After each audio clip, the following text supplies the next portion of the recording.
everyone. Do you have an old worn out pair of shorts that you just don't have the heart to throw out?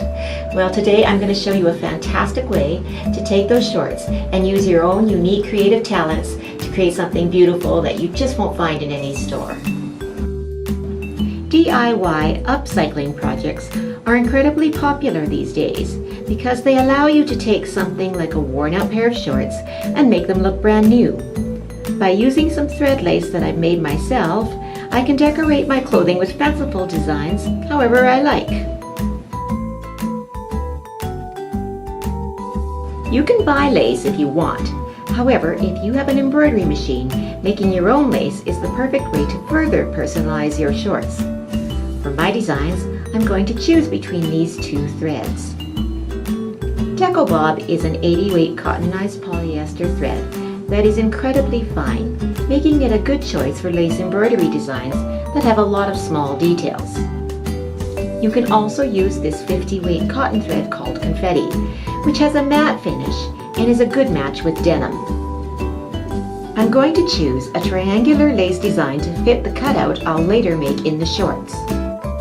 Remember to use 2 layers of water-soluble stabilizer to do your freestanding lace on. I'll make 2 thread lace embroideries because I want to put one on each leg. When they're finished, I can cut out my lace and give it a rinse to remove the stabilizer. Once it's dry, I'll place a piece of fabric over the lace to protect it and give it a quick press to make sure it sits flat. Now my thread lace is ready. At this point, I can choose whether I want the lace to lay on top of the hole or beneath it. Either way is fine. It just depends on the look you want. If you made your thread lace with a fine thread like Deco Bob, then choose a stronger cotton thread such as confetti to stitch it down with. Or you can use Designer, a 40 weight polyester thread that is made for garment construction. To stitch the thread lace without it showing on top of the cut, you will need to prepare the shorts by cutting out a triangle from the sides. Make the opening just a little smaller than the size of the thread lace. Match the peak of the triangle with the side seams. Position your thread lace where you want it and pin it in place. Make sure to catch the hem edge with your pins so when you sew back over it, it will stitch the open edge back down.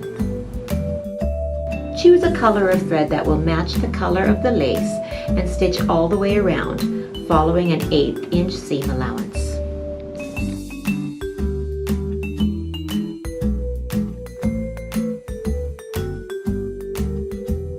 To stitch the thread lace with it tucked under the slit, I'll need to remove the stitches holding the hem together. Pick those out and unroll the hems on both legs.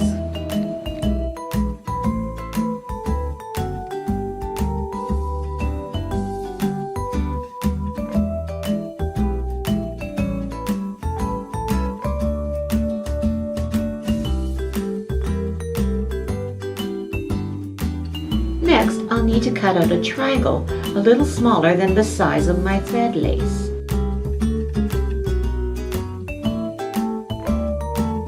Match the peak of the triangle with the seams on the side of the shorts. Now I'll position the thread lace so the bottom of it is peeking out just below the hemline and pin it into place.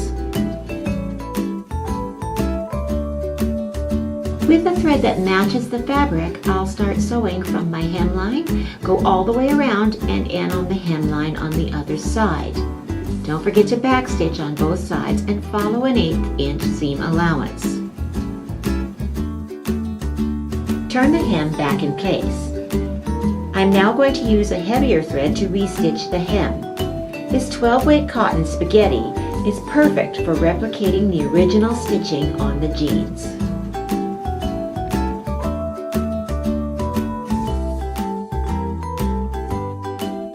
So here are my finished projects. The matte finish of the cotton thread confetti looks great on these dark denim shorts. I also love how fine a lace turns out with the 80 weight Deco Bob. It makes a delicate finishing touch on these white shorts. So You can use lace to put on different parts of the shorts and can even consider using them to patch holes in jeans. Thanks for tuning in. Make sure you give us a thumbs up if you like this video and subscribe for more great tips and tutorials. We'll see you all next time.